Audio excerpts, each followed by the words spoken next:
Hi, my name's Canuquis. I'm going to be doing an unboxing of Dragonbane, the fantasy RPG by Free League. Okay, truth be told, not actually an unboxing because I've already opened it once. But you know what? That's okay. I've recorded this video like 5 or 6 times. So let's get right down to it. I got this game for 2 reasons. One, I saw it at Gen Con and it looked like a lot of fun.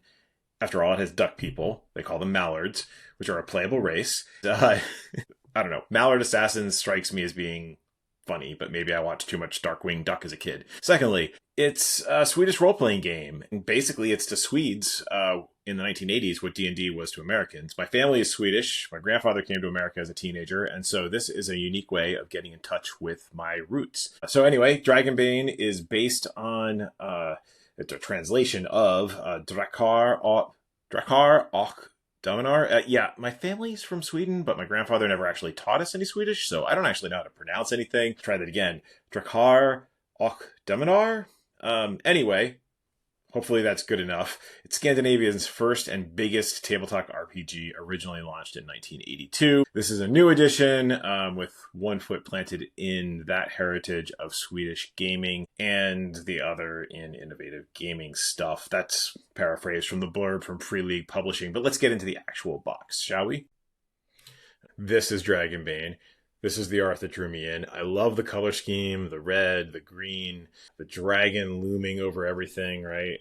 And it's a nice sturdy box, perhaps much sturdier than the old World of Greyhawk ones I got when I was a kid, all of which have been badly damaged, having been to college and what have you. But I love box sets, and so I love that they're back. So these are plastic standees. There are like holders, bases for the standees. We'll get into those in a sec. These are the dice, so they actually came in a bag, which I have subsequently lost because that's kind of how I roll. Beautiful looking dice. They are, they're just pretty. They're like this great, vibrant lime green type thing. They almost look like Jello, but they're very much fitting with the theme of the game or the colors of the game. You've got specialized characters on the D20s because this is a you roll D20 and do stuff game. If I remember correctly, you want to roll low, so specialized characters on the D20s, not on the other dice, sadly, but that's okay. More dice. Gamers love dice. Also came with these cards, which we're going to get into in a minute. These came in a sealed packet, subsequently opened, so let's put them over there. Then you have your introductory cover sheet, which basically tells you, hey, what do you need to do, right? And so I can see how this would be helpful for people who have never played a role-playing game before. Again, this is meant to be introductory, so, I can see why you need it. Me, I just blew right through it. Now we've got the rule book, which is, a nice, sturdy book.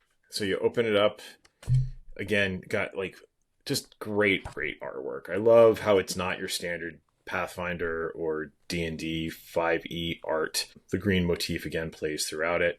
There's basic information about, different classes that you can play, how you do your derived stats, and it's cool. Like there's a merchant, there's a mariner, so it's not just like, fighters and mages and knights, although you've got those too. Get into your playable races as well. Talks about skills. It's got boons and banes, so advantages and disadvantages for your character. There's that assassin duck whom I absolutely love, and so it's a pretty self-contained, right? You've got your spell information, you've got information about melee weapons. If you think about basic D&D back in the day, this has that feel, obviously, with the very excellent artwork, which honestly, I would play the game just for the artwork. So anyway, that's the rule book. It also comes with a bunch of adventures. And so this book is nothing but adventures. Out of the box, you can easily just run something without a huge amount of prep time. I have not delved too deeply into the adventure book other than to say, just kind of page through it and see what my options are.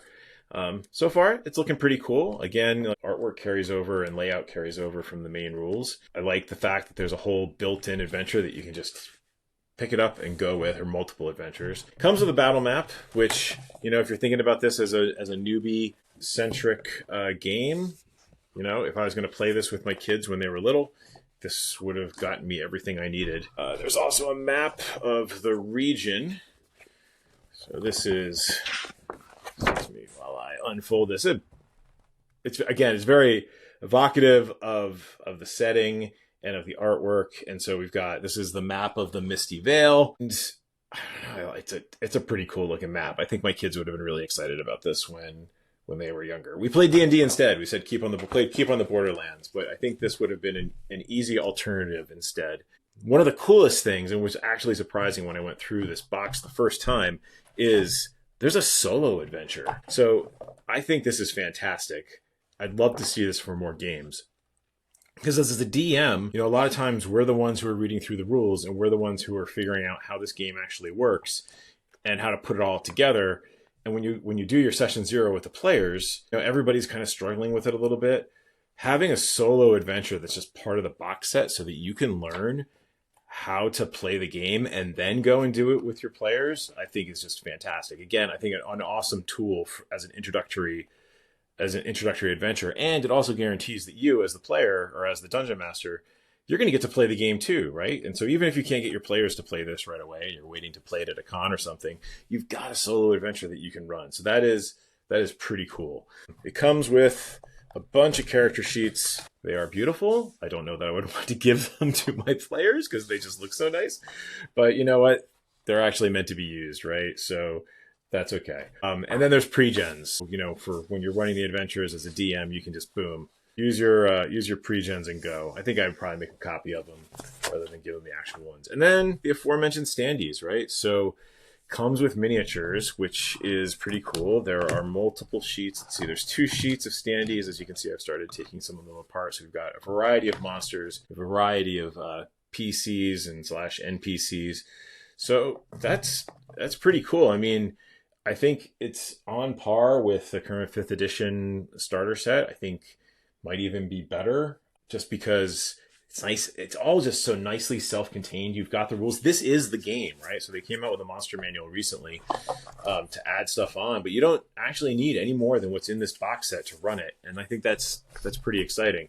Can't forget about the cards. We said we were going to come back to those, right? So these cards, again, I think my kids would have absolutely loved these because they, it's great to have tangible things. So you've got initiative cards, which show you, what you could do. So you just give these to people so that they know what their initiative is.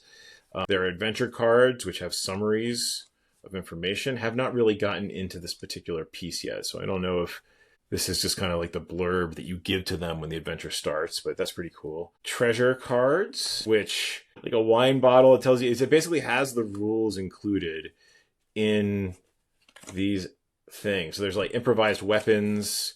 Let's see, we got treasure. So that's silver coins, right? So I could just hand these out to them and say, hey, here's your copper coins.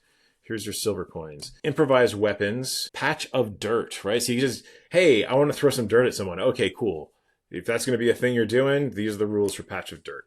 So again, having played with my kids, I could see this being hugely helpful. And I could also, just see this being helpful at a convention, right? You're all learning the game.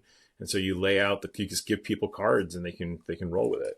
So all in all, I'm very impressed with this. I can't wait to run it. Looks like it's a ton of fun. Probably going to end up running it as a game convention thing at MEPACon in fall of 2024. Unless I get to run it with a Lair of Secrets crew or with my local friends before then. But given our schedules, I don't know that that's very likely. So there you go. Dragonbane, I recommend it. My name's Ken Newquist. I'm one of the co-hosts of Lair of Secrets, and you can check us out at lairofsecrets.com.